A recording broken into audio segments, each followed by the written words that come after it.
At the Mountains of Madness by H.P. Lovecraft. Chapter 7. The full story, so far as deciphered, will eventually appear in an official bulletin at Miskatonic University. Here I shall sketch only the salient highlights in a formless, rambling way, myth or otherwise. The sculptures told of the coming of those star-headed things to the nascent, lifeless earth out of cosmic space. Their coming, and the coming of many other alien entities such as at certain times embark upon spatial pioneering. They seemed able to traverse the interstellar ether on their vast membranous wings, thus oddly confirming some curious hill folklore long ago told to me by an antiquarian colleague. They had lived under the sea a good deal, building fantastic cities and fighting terrific battles with nameless adversaries by means of intricate devices employing unknown principles of energy. Evidently their scientific and mechanical knowledge far surpassed man's today, though they made use of its more widespread and elaborate forms only when obliged to. Some of the sculptures suggested that they had passed through a stage of mechanized life on other planets, but had receded upon finding its effects emotionally unsatisfying.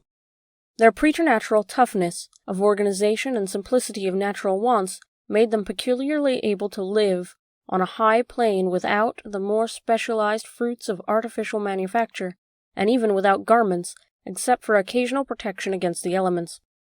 It was under the sea, at first for food and later for other substances, that they first created earth life, using available substances according to long-known methods. The more elaborate experiments came after the annihilation of various cosmic enemies. They had done the same thing on other planets, having manufactured not only necessary foods, but certain multicellular protoplasmic masses capable of molding their tissues into all sorts of temporary organs under hypnotic influence, and thereby forming ideal slaves to perform the heavy work of the community.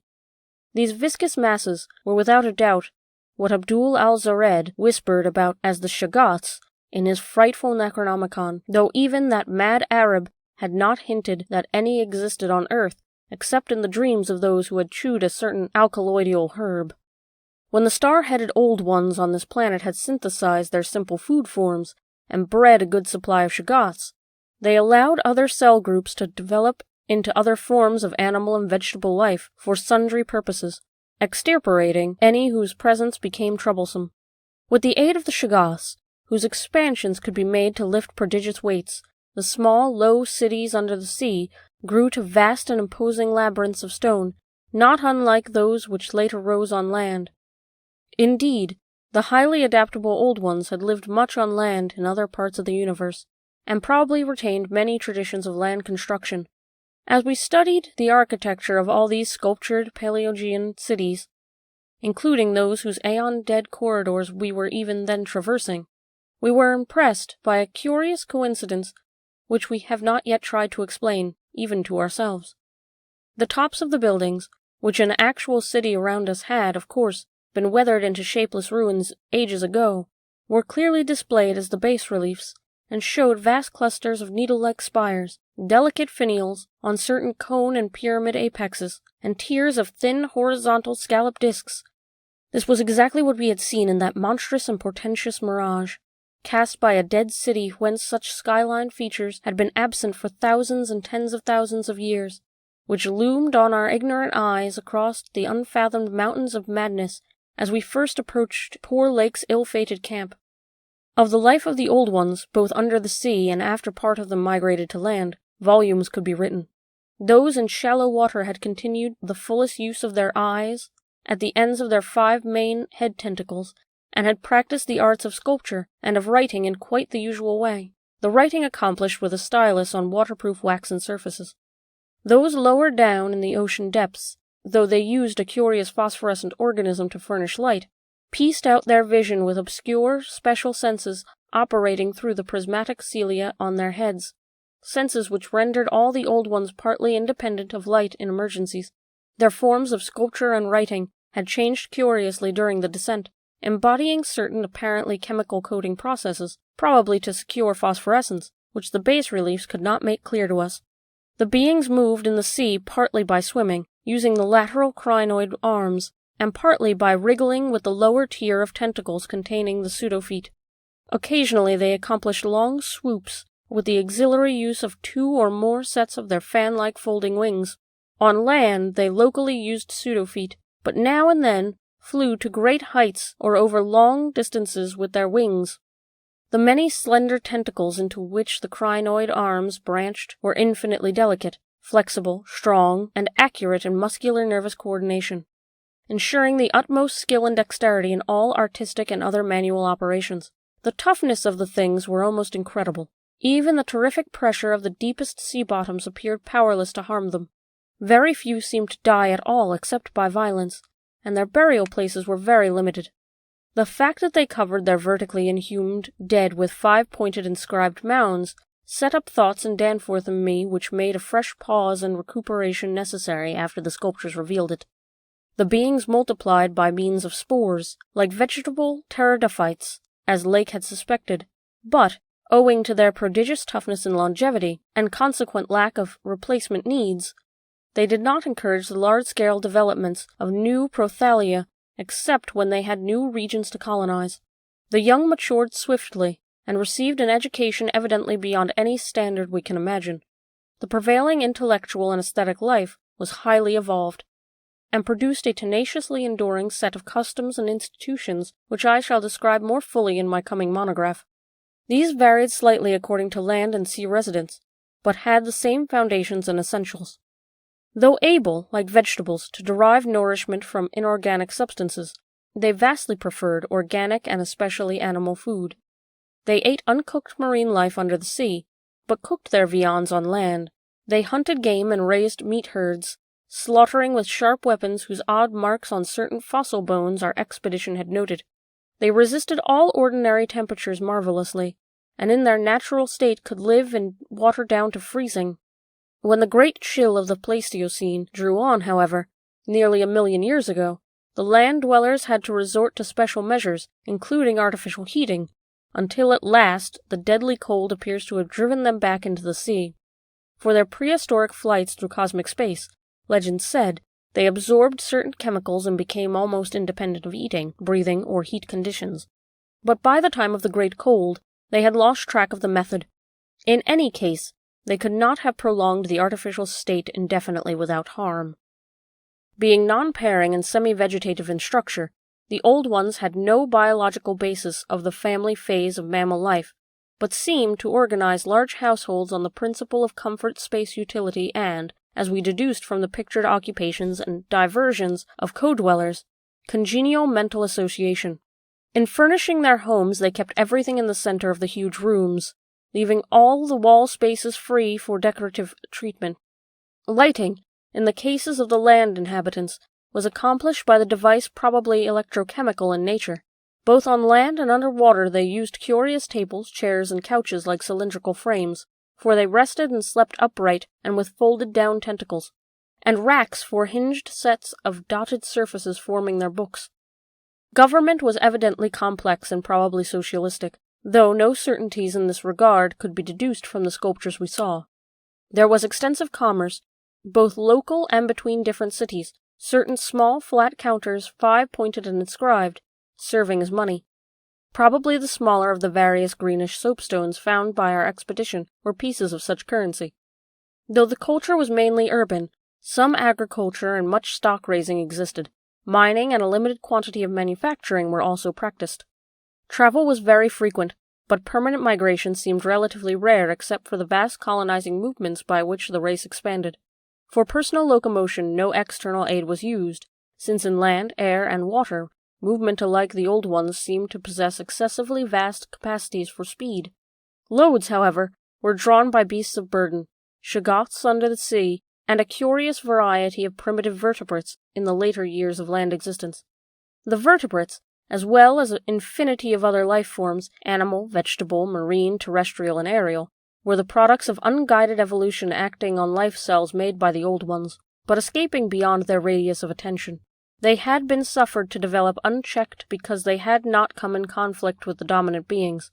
Bothersome forms, of course, were mechanically exterminated. It interested us to see in some of the very last and decadent sculptures a shambling, primitive mammal, used sometimes for food and sometimes as an amusing buffoon by the land dwellers, whose vaguely simian and human foreshadowings were unmistakable. In the building of land cities, the huge stone blocks of the high towers were generally lifted by vast winged pterodactyls of a species heretofore unknown to paleontology. The persistence of which the old ones survived various geologic changes and convulsions of the earth's crusts was little short of miraculous. Though few or none of the first cities seem to have remained beyond the Archaean age, there was no interruption of their civilization or in the transmission of their records. The original place of advent to the planet was the Antarctic Ocean, and it is likely that they came not long after the matter forming the moon was wrenched from the neighboring South Pacific. According to one of the sculptured maps, the whole globe was then underwater, with stone cities scattered farther and farther from the Antarctic as aeons passed. Another map shows the vast bulk of dry land around the South Pole, where it is evident that some of the beings made experimental settlements, though the main centers were transferred to the nearest sea bottom. Later maps which display the land masses cracking and drifting, and sending certain detached parts northward, uphold a striking way the theories of continental drift lately advanced by Taylor, Wegener, and Joly.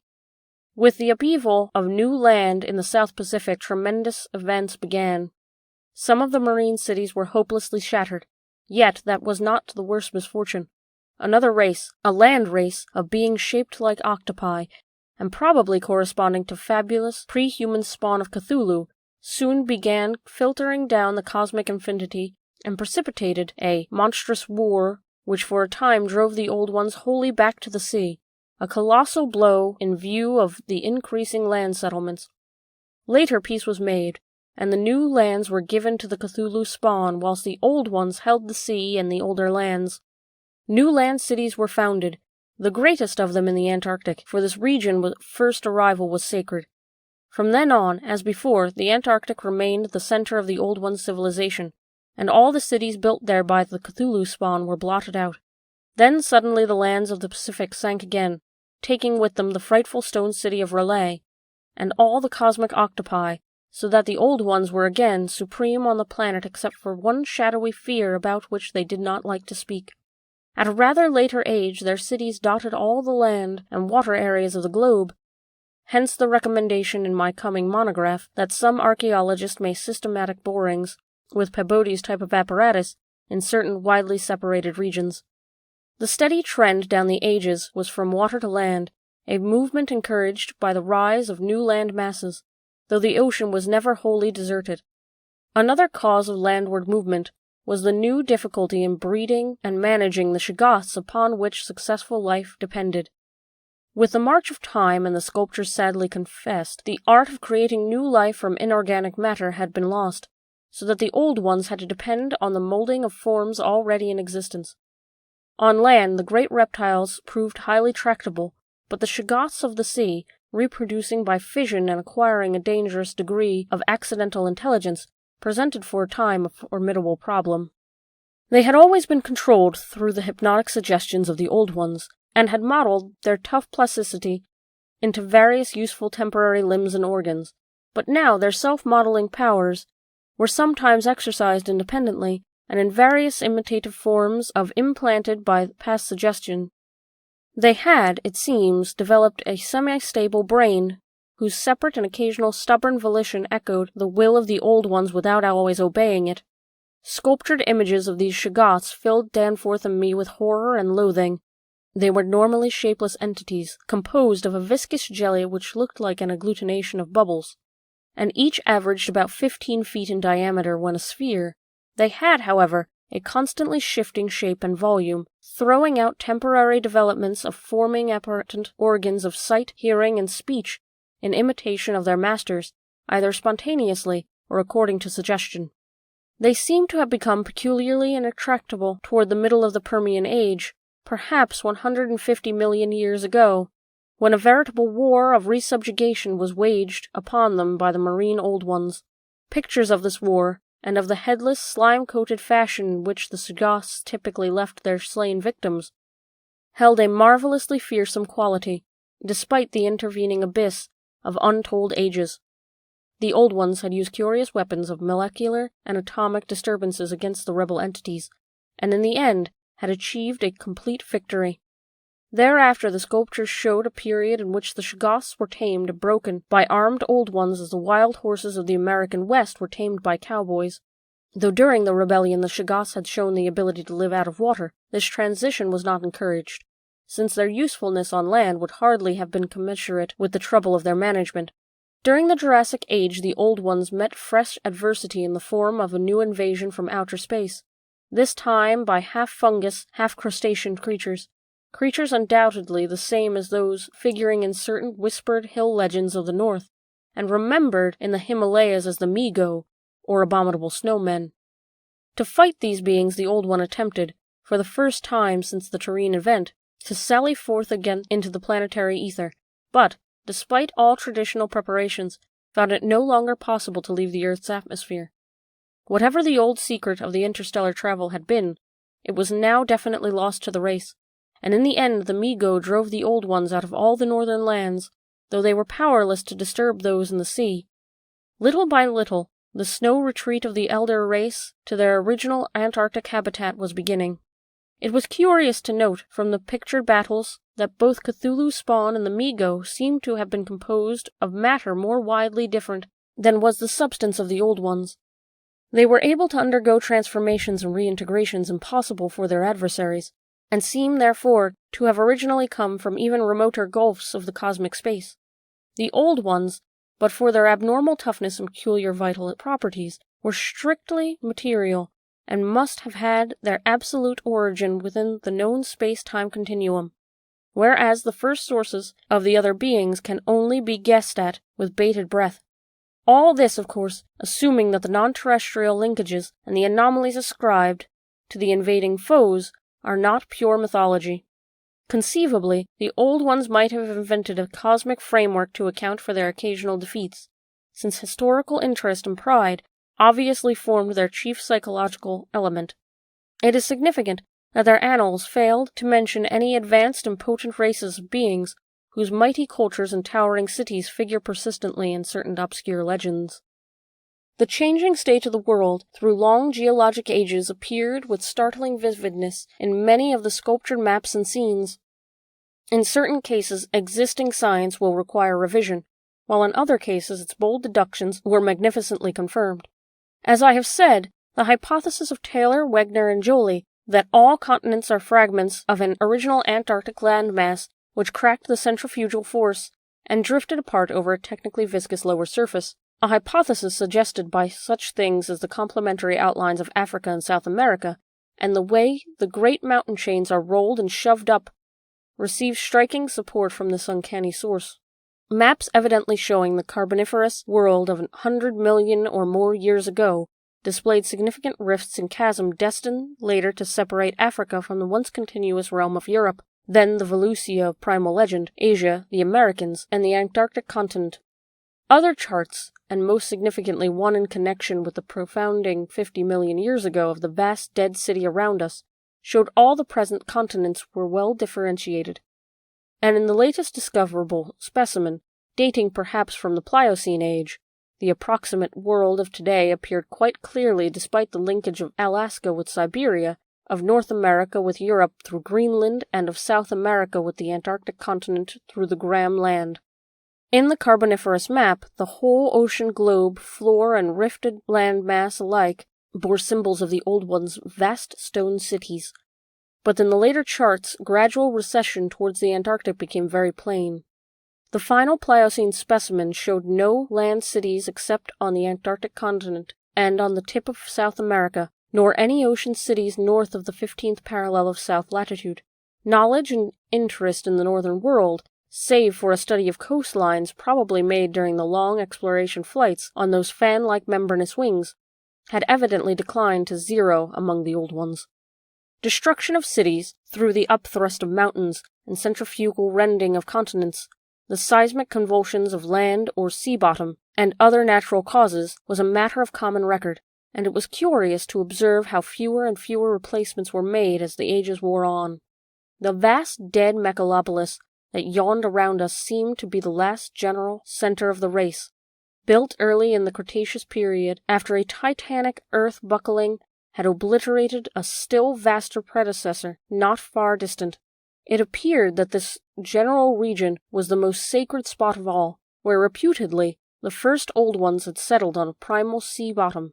In the new city, many of whose features we could recognize in the sculptures, but which stretched fully 100 miles along the mountain range in each direction beyond the farthest limits of our aerial survey, there were reputed to be preserved certain sacred stones forming part of the first sea-bottom city, which thrust up to light after long epochs in the course of the general crumbling of strata.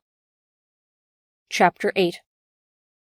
Naturally, Danforth and I studied with a special interest and a peculiarly personal sense of awe everything pertaining to the immediate district in which we were. Of this local material there was naturally a vast abundance, and on the tangled ground level of the city we were lucky enough to find a house of very late date whose walls, though somewhat damaged by a neighboring rift, contained sculptures of decadent workmanship carrying the story of the region much beyond the period of the Pliocene map whence we derived our last general glimpse of the pre-human world. This was the last place we examined in detail, since what we found there gave us a fresh immediate objective. Certainly, we were one of the strangest, weirdest, and most terrible of all the corners of the earth's globe. Of all existing lands, it was infinitely the most ancient. The conviction grew upon us that this hideous upland must indeed be the fabled nightmare plateau of Lang, which even the mad author of the Necronomicon was reluctant to discuss. The great mountain chain was tremendously long, starting as a low range of Luitpold land on the east coast of Wendell Sea, and virtually crossing the entire continent. That really high part stretched in a mighty arc from about latitude 82 degrees east, longitude 60 degrees, to latitude 70 degrees east, longitude 115 degrees. With its concave side toward the camp in its seaward end in the region of that long, ice-locked coast whose hills were glimpsed by Wilkes and Mossam at the Antarctic Circle. Yet even more monstrous exaggerations of nature seem disturbingly close at hand. I have said that these peaks are higher than the Himalayas, but the sculptures forbid me to say that they are the earth's highest. That grim honor is beyond a doubt reserved for something which half the sculptors hesitated to record at all, whilst others approached it with obvious repugnance and trepidation. It seems that there was one part of the ancient land, the first part that ever rose from the waters after the earth had flung off the moon, and the old ones had seeped down from the stars, which had come to be shunned as vaguely as namelessly evil. Cities built there had crumbled before their time, and had been found suddenly deserted.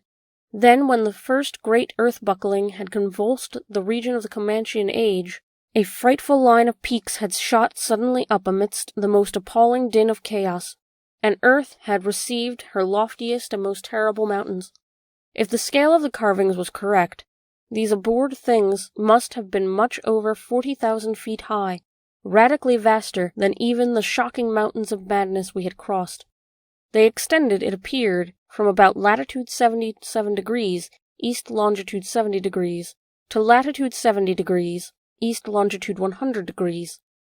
Less than 300 miles away from the dead city, so that we would have spied their dreaded summits in the dim western distance, had it not been for that vague opalescent haze.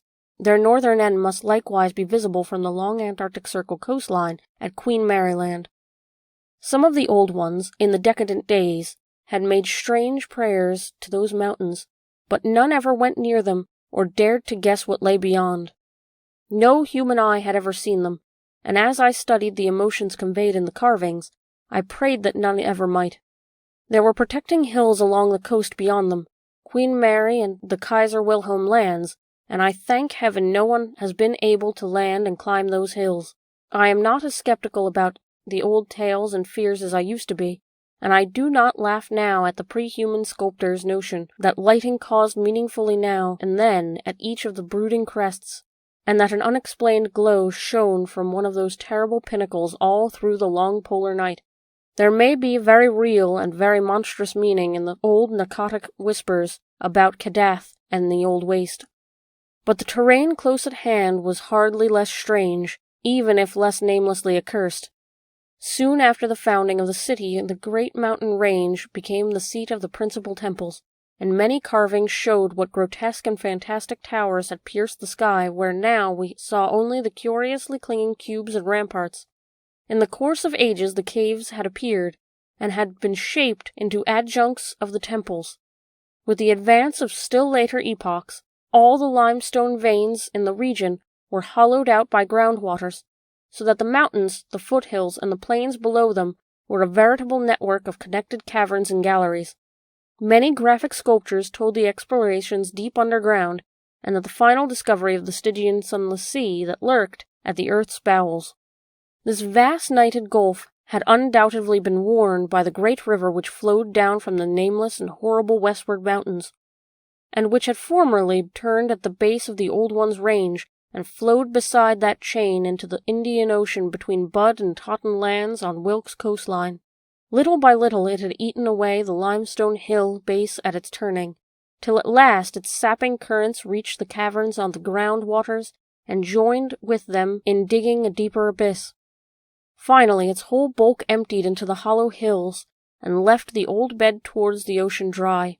Much of the later city as we now found it had been built over that former bed. The Old Ones, understanding what had happened, had exercised their always keen artistic sense, had carved into ornate pylons those headlands of the foothills where the great stream began its descent into eternal darkness. The river, once crossed by scores of noble stone bridges, was plainly the one whose extinct course we had seen in our aeroplane journey. Its position in different carvings of the city helped us to orient ourselves to the scene as it had been at various stages in the region's age-long, aeon-dead history, so that we were able to sketch a hasty but careful map of the salient features, squares, important buildings, and the like, for guidance in future explorations. We could soon reconstruct and fancy the whole stupendous thing as it was 1,000,000 or 10,000,000 or 50,000,000 years ago, for the sculptures told us exactly what the buildings and mountains and squares and suburbs and landscape setting and luxuriant tertiary vegetation had looked like.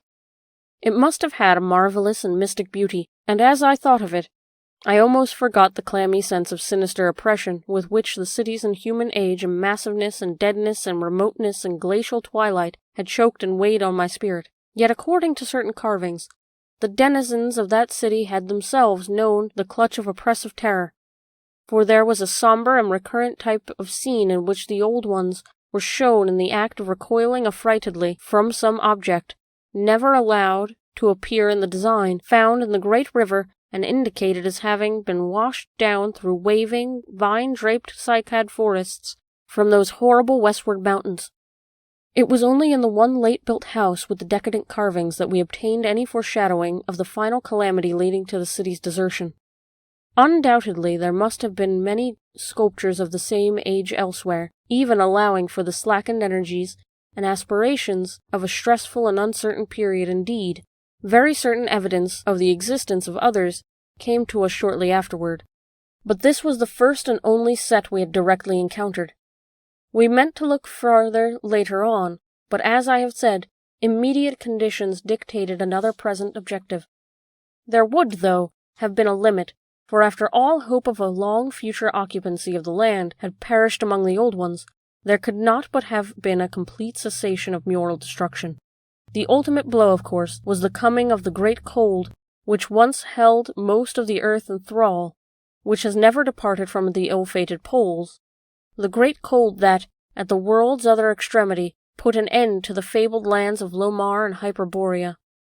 Just when this tendency began in the Antarctic, it would be hard to say in terms of exact years.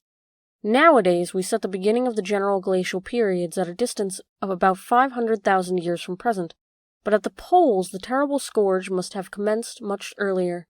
All quantitative estimates are partly guesswork, but it is quite likely that the decadent sculptures were made considerably less than 1,000,000 years ago, and that the actual desertion of the city was complete long before the conventional opening of the Pleistocene, 500,000 years ago, and reckoned in terms of the Earth's whole surface.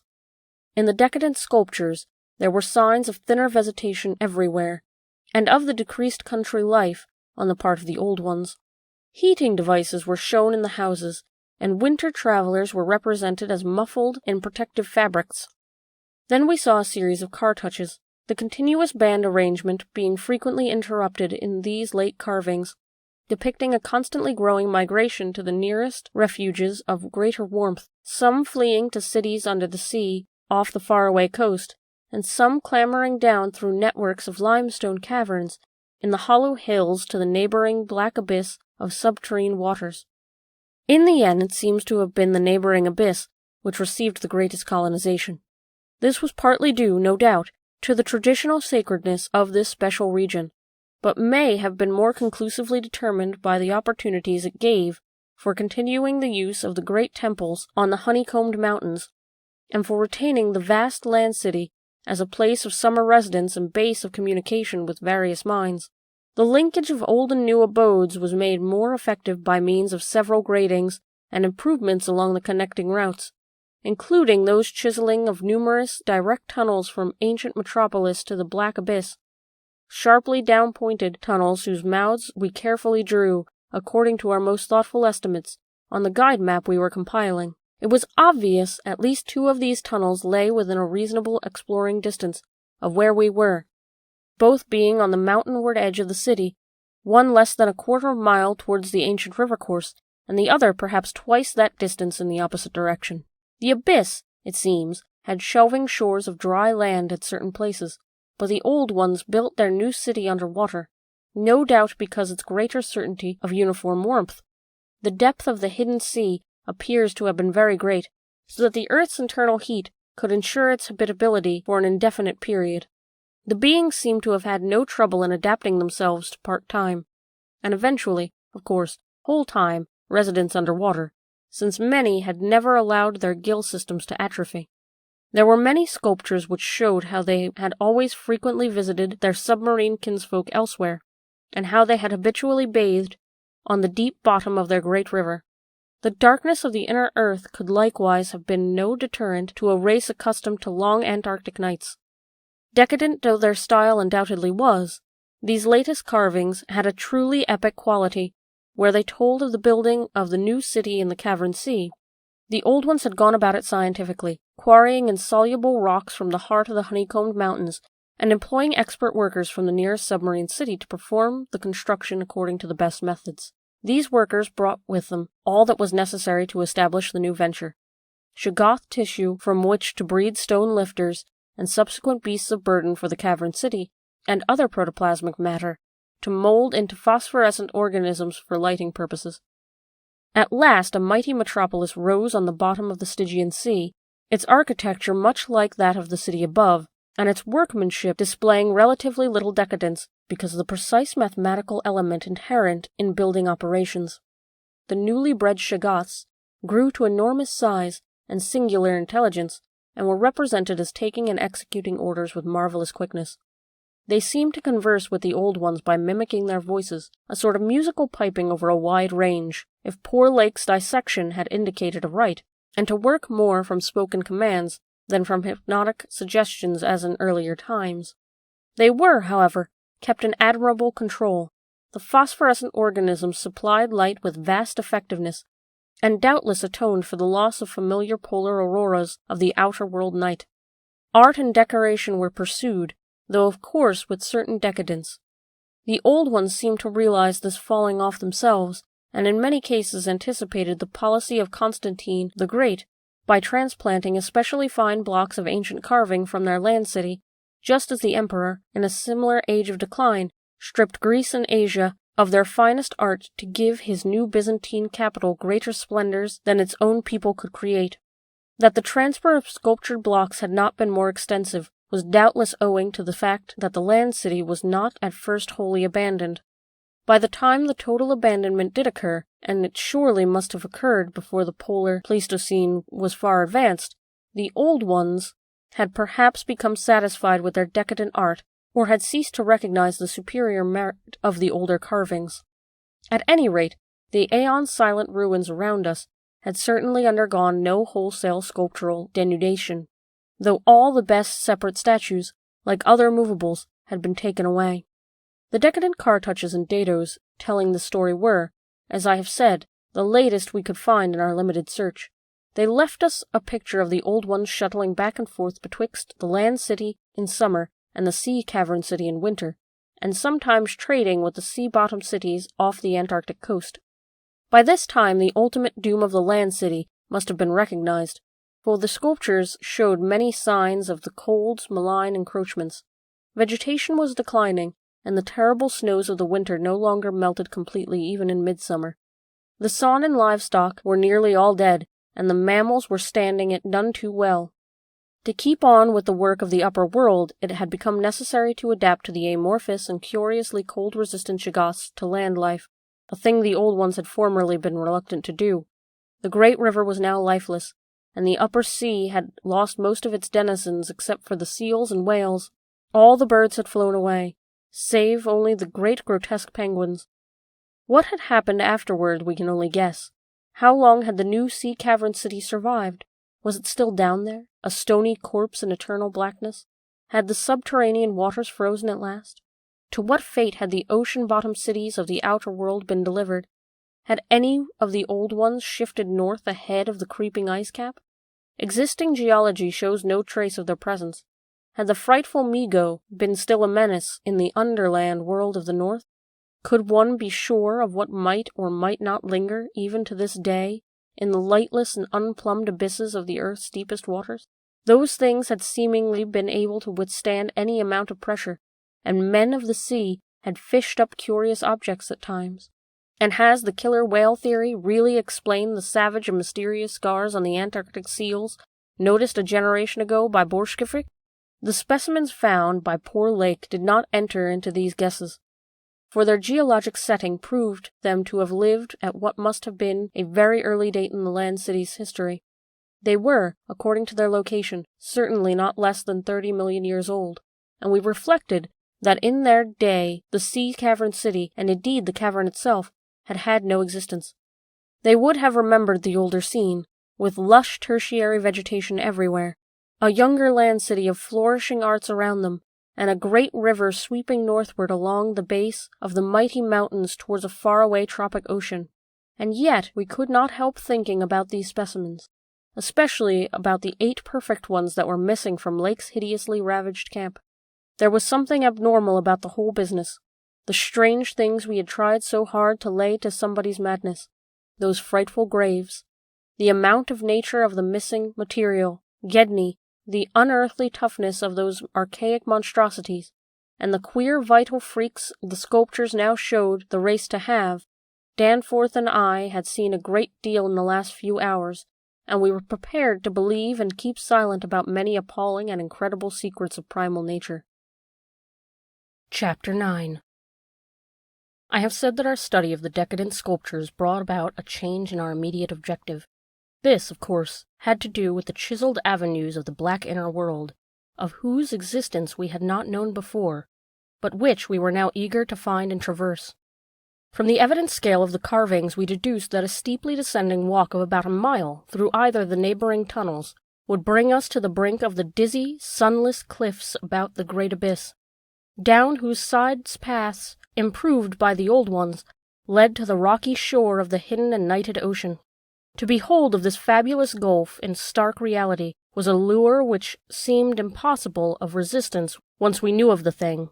Yet we realized that we must begin the quest at once if we expected to include it in our present trip. It was now 8 p.m., and we did not have enough battery replacements to let our torches burn on forever. We had done so much studying and copying below the glacial level that our battery supply had had at least 5 hours of nearly continuous use, and despite the special dry cell formula, would obviously be good for only about 4 more, though by keeping one torch unused, except for especially interesting or difficult places, we might manage to eke out a safe margin beyond that. It would not do to be without a light in these cyclopean catacombs. Hence, in order to make the abyss trip, we must give up all further mural deciphering. Of course, we intended to revisit the place for days, and perhaps weeks of intensive study and photography, curiosity having long ago got the better of horror. But just now we must hasten. Our supply of trailblazing paper was far from unlimited, and we were reluctant to sacrifice spare notebooks or sketching paper to augment it. But we did let one large notebook go. If worse came to worse, we could resort to rock chipping, and of course it would be possible, even in case of really lost direction, to work up to full daylight by one channel or another if granted sufficient time for plentiful trial and error. So at last we set off eagerly to indicate direction of the nearest tunnel. According to the carvings from which we made our map, the desired tunnel mouth could not be much more than 1/4 of a mile from where we stood, the intervening space showing solid-looking buildings, quite likely to be penetrable still at the subglacial level. The opening itself would be in the basement, on the angle nearest the foothills, of a vast 5-pointed structure of evidently public and perhaps ceremonial nature, which we tried to identify from our aerial survey of the ruins. No such structure came to our minds as we recalled our flight, hence we concluded that its upper parts had been greatly damaged, or that it had been totally shattered in an ice rift we had noticed. In the latter case, the tunnel would probably turn out to be choked, so that we would have to try the next nearest one, the one less than a mile to the north. The intervening river course prevented our trying any of the more southern tunnels on this trip, and indeed, if both the neighboring ones were choked, it was doubtful whether our batteries would warrant an attempt on the next northerly one, about a mile beyond our second choice. As we threaded our dim way through the labyrinth, with the aid of maps and compass, traversing rooms and corridors in every stage of ruin or preservation, clambering up ramps, crossing upper floors and bridges and clambering down again, encountering choked doorways and piles of debris, hastening now and then along finely preserved and uncannily immaculate stretches, taking false leads and retracing our way, in such cases removing the blind paper trail we had left, and once in a while striking the bottom of an open shaft through which daylight poured or trickled down, we were repeatedly tantalized by the sculptured walls along our route. Many must have told tales of immense historical importance, and only the prospect of later visits reconciled us to the need of passing them by. As it was, we slowed down once in a while and turned on our second torch. If we had more films, we could certainly have paused briefly to photograph certain bas-reliefs, but time-consuming hand-copying was out of the question. I come now once more to a place where the temptation to hesitate, or to hint rather than to state, is very strong. It is necessary, however, to reveal the rest in order to justify my course in discouraging further exploration. We had wormed our way very close to the computed site of the tunnel's mouth, having crossed a second-story bridge to what seemed plainly the tip of a pointed wall, and descended to a ruinous corridor especially rich in decadently elaborate and apparently ritualistic sculptures of late workmanship, when, shortly before 8:30, Danforth's keen young nostrils gave us a hint of something unusual. If we had had a dog with us, I suppose we would have been warned before. At first we could not precisely say what was wrong with the formerly crystal-pure air, but after a few seconds our memories reacted only too definitely. Let me try to state the thing without flinching. There was an odor, and that odor was vaguely, subtly, and unmistakably akin to what had nauseated us upon opening the insane grave of the horror poor Lake had dissected. Of course, the revelation was not as clearly cut at the time as it sounds now. There were several conceivable explanations, and we did a good deal of indecisive whispering. Most important of all, we did not retreat without further investigation, for having come this far, we were loath to be balked by anything short of certain disaster. Anyway, what we must have suspected was altogether too wild to believe. Such things did not happen in any normal world. It was probably sheer irrational instinct which made us dim our single torch, tempted no longer by the decadent and sinister sculptures that leered menacingly from the oppressive walls, and which softened our progress to a cautious tiptoeing and crawling over the increasingly littered floor and heaps of debris. Danforth's eyes as well as nose proved better than mine, for it was likewise he who first noticed the queer aspect of the debris after we had passed many half-choked arches leading to chambers and corridors on the ground level. It did not look quite as it ought after countless thousands of years of desertion, and when we cautiously turned on more light, we saw that a kind of swath seemed to have been lately tracked through it. The irregular nature of the litter precluded any definite marks, but in the smoother places there were suggestions of the dragging of heavy objects. Once we thought there was a hint of parallel tracks, as if of runners. This was what made us pause again. It was during that pause that we caught, simultaneously this time, the other odor ahead. Paradoxically, it was both less frightful and more frightful odor. Less frightful intrinsically, but perhaps appalling in this place under the known circumstances.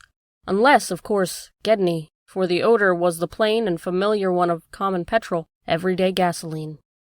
Our motivation after that is something I will leave to psychologists. We knew now that some terrible extension of the camp horrors must have crawled into this nighted burial place of the aeons. Hence could not doubt any longer the existence of nameless conditions, present or at least recent just ahead. Yet in the end we did let sheer burning curiosity, or anxiety, or auto-hypnotism, or vague thoughts of responsibility toward Gedney, or what-not, to drive us on. Danforth whispered again of the print he thought he had seen at the alley turning in the ruins above, and of the faint musical piping, potentially of tremendous significance in the light of Lake's dissection report, despite its close resemblance to the cave-mouth echoes of the Windy Peaks, which he thought he had shortly afterward half heard from unknown depths below. I, in my turn, whispered of how the camp was left, of what had disappeared, and of how the madness of a lone survivor might have conceived the inconceivable, a wild trip across the monstrous mountains, and a descent into the unknown primal masonry. But we could not convince each other, or even ourselves, of anything definite. We had turned off all light as we stood still, and vaguely noticed that a trace of deeply filtered upper day kept the blackness from being absolute. Having automatically begun to move ahead, we guided ourselves by occasional flashes from our torch. The disturbed debris formed an impression we could not shake off, and the smell of gasoline grew stronger. More and more ruin met our eyes and hampered our feet, until very soon we saw that forward way was about to cease. We had been all too correct in our pessimistic guess about that rift glimpsed from the air. Our tunnel quest was a blind one, and we were not even going to be able to reach the basement out of which the abyssward aperture opened. The torch, flashing over the grotesquely carved walls of the blocked corridor on which we stood, showed several doorways in various states of obstruction, and from one of them the gasoline odor, quite submerging that other hint of odor, came with a special distinctness. As we looked more steadily, we saw that beyond a doubt there had been a slight and recent clearing away of debris from that peculiar opening. Whatever the lurking horror might be, we believed the direct avenue toward it was now plainly manifest. I do not think anyone will wonder that we waited an appreciable time before making any further motion. And yet, when we did venture inside that black arch, our first impression was one of anticlimax. For amidst the littered expanse of that sculptured crypt, a perfect cube with sides of about 20 feet, there remained no recent object of instantly discernible size, so that we looked instinctively, though in vain, for a farther doorway. In another moment, however, Danforth's sharp vision had descried a place where the floor debris had been disturbed, and we turned on both torches full strength. Though what we saw in that light was actually simple and trifling, I am none the less reluctant to tell of it because of what it implied. It was a rough leveling of the debris, upon which several small objects lay carelessly scattered, and at one corner of which a considerable amount of gasoline must have been spilled lately enough to leave a strong odor, even at this extreme superplateau altitude. In other words, it could not be other than a sort of camp, a camp made by questing beings who, like us, had been turned back by the unexpectedly choked way into the abyss. Let me be plain. The scattered objects were, so far as substance was concerned, all from Lake's camp, and consisted of tin cans as queerly opened as those we had seen at that ravaged place, many spent matches, 3 illustrated books more or less curiously smudged, an empty ink bottle with its pictorial and instructional carton, a broken fountain pen, some oddly snipped fragments of fur and tent cloth, a used electric battery with circular of directions, a folder that came with our type of tent heater, and a sprinkling of crumpled papers. It was all bad enough, but when we smoothed out the papers and looked at what was on them, we felt we had come to the worst. We had found a certain inexplicably blotted papers at the camp which might have prepared us, yet the effect of the sight down there in the pre-human vaults of a nightmare city was almost too much to bear. A mad Gedney might have made the groups of dots in imitation of those found on the greenish soapstones, just as the dots on those insane five-pointed grave mounds might have been made, and he might conceivably have prepared rough, hasty sketches, varying in their accuracy or lack of it, which outlined the neighboring parts of the city and traced the way from a peculiarly represented place outside our previous route, a place we identified as a great cylindrical tower in the carvings and as a vast circular gulf glimpsed in our aerial survey, to the present five-pointed structure of the tunnel mouth therein. He might, I repeat, have prepared such sketches, for those before us were quite obviously compiled, as our own had been, from late sculptures somewhere in the glacial labyrinth, though not from the ones which we had seen and used. But what the art-blind bungler could never have done was to execute those sketches in a strange and assured technique, perhaps superior, despite haste and carelessness, to any of the decadent carvings from which they were taken. The characteristic and unmistakable technique of the old ones themselves, in the dead city's heyday. There are those who will say Danforth and I were utterly mad not to flee for our lives after that, since our conclusions were now, notwithstanding the wildness, completely fixed, and of a nature I need not mention to those who have read my accounts as far as this. Perhaps we were mad, for have I not said these horrible peaks were mountains of madness? But I think I can detect something in the same spirit, albeit in a less extreme form, from the men who stalk deadly beasts through African jungles to photograph them or study their habits. Half paralyzed with terror though we were, there were nevertheless fanned within us a blazing flame of awe and curiosity which triumphed in the end. Of course we did not mean to face that, or those, which we knew had been there, but we felt that they must have gone by now. They would by this time have found the other neighboring entrance to the abyss, and have passed within, to whatever night-black fragments of the past might await them in the ultimate gulf they had never seen. Or if that entrance, too, was blocked, they would have gone on to the north seeking another. They were, we remembered, partly independent of light. Looking back to that moment, I can scarcely recall just what precise form our new emotions took, just what change of immediate objective it was that so sharpened our sense of expectancy. We certainly did not mean to face what we feared, yet I will not deny that we have had a lurking, unconscious wish to spy certain things from some hidden vantage point. Probably we had not given up our zeal to glimpse the abyss itself, though there was interposed a new goal in the form of that great circular place shown on the crumpled sketches we had found. We had at once recognized it as a monstrous cylindrical tower figuring in the very earliest carvings, but appeared only as a prodigious round aperture from above. Something about the impressiveness of its rendering, even in these hasty diagrams, made us think that its subglacial levels must still form a feature of peculiar importance. Perhaps it embodied architectural marvels as yet unencountered by us. It was certainly of incredible age according to the sculptures in which it figured, being indeed among the first things built in the city. Its carvings, if preserved, could not but be highly significant. Moreover, it might form a good present link with the upper world, a shorter route than the one which we were so carefully blazing, and probably that by which those others had descended.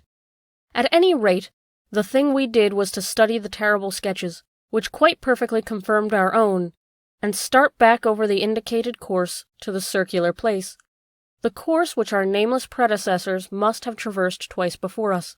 The other neighboring gate to the abyss would lie beyond that. I need not speak of our journey, during which we continued to have an economical trail of paper, for it was precisely the same in kind as that which we had reached the cul-de-sac, except that it tended to adhere more closely to the ground level and even descend to basement corridors.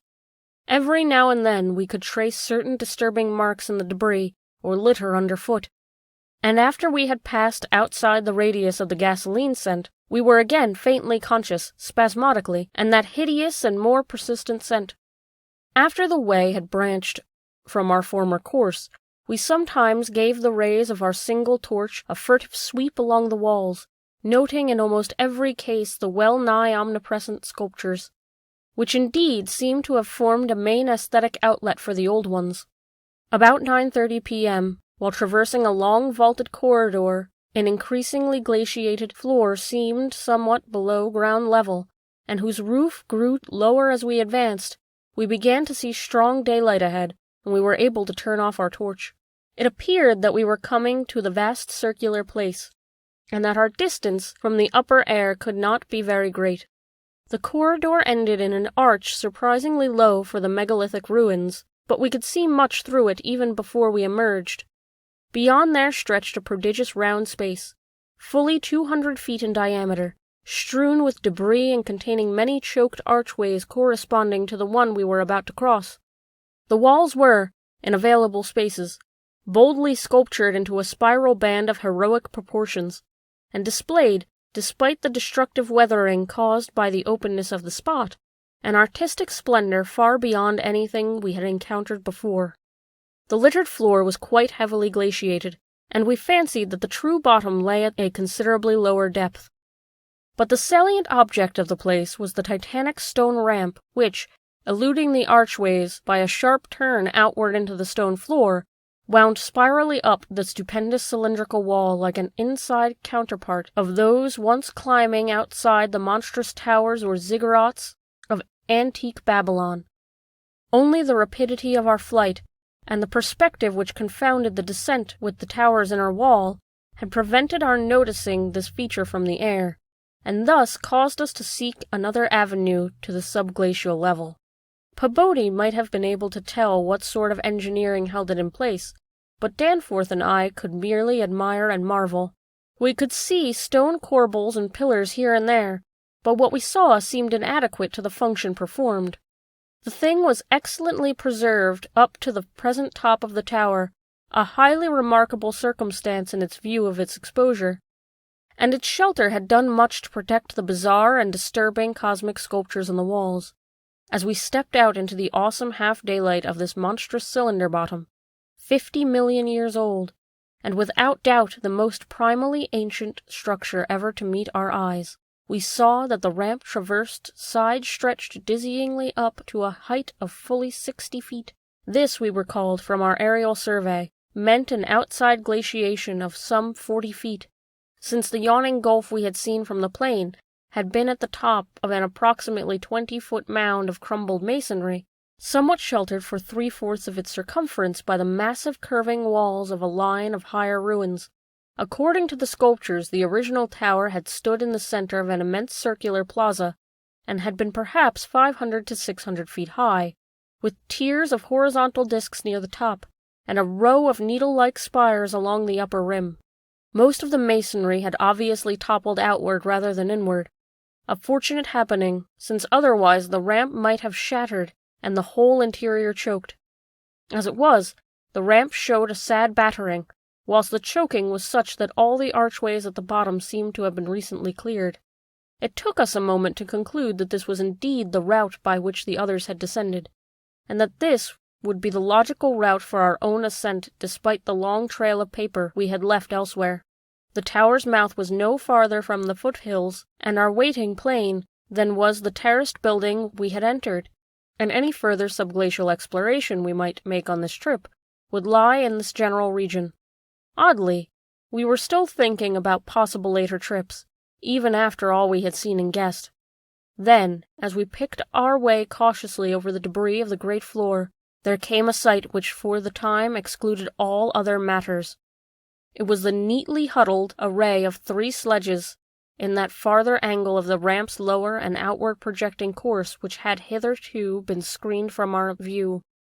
There they were, the 3 sledges missing from Lake's camp, shaken by a hard usage which must have included forcible dragging along the great reaches of a snowless masonry and debris, as well as much hand portage over utterly unnavigable places. They were carefully and intelligently packed and strapped, and contained things memorably familiar to us: the gasoline stove, fuel cans, instrument cases, provision tins, tarpaulins obviously bulging with books, and some bulging with less obvious contents, everything derived from Lake's equipment. After what we had found in that other room, we were in a measure prepared for this encounter. The really great shock came when we stepped over and undid one tarpaulin, whose outlines had particularly disquieted us. It seems that others as well as Lake had been interested in collecting typical specimens, for there were 2 here, both stiffly frozen, perfectly preserved, patched with adhesive plaster where some wounds around the neck had occurred, and wrapped with care to prevent further damage. They were the bodies of young Gedney and the missing dog.